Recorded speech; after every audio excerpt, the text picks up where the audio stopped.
Pozdrav svima iz Hrišćanskog udruženja Beograd, za mnoge od vas poznati kao HUB. Želimo da vam se javimo sa novim vestima u vezi naše službe biblijske škole.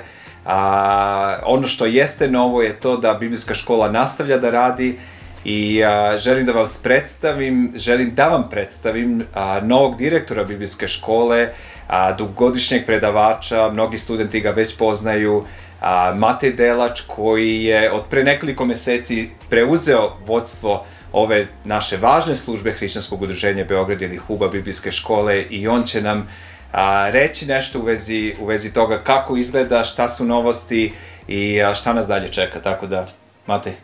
Hvala Slađane, pozdrav svima i od mene. Najvažnija vest zapravo jeste da je upis u biblijsku školu otvoren ponovo i otvoren je i za prvu godinu i za drugu godinu.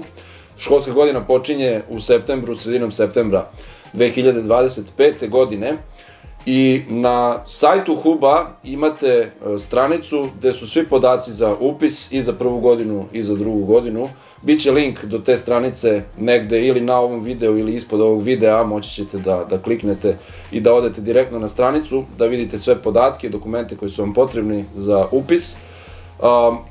Ono što bi nam značilo, to je da podelite ovu vest sa svojim crkvama, da pošaljete eventualno link do te stranice za upis svima za koje znate da su zainteresovani za biblijsku školu, to bi nam puno značilo.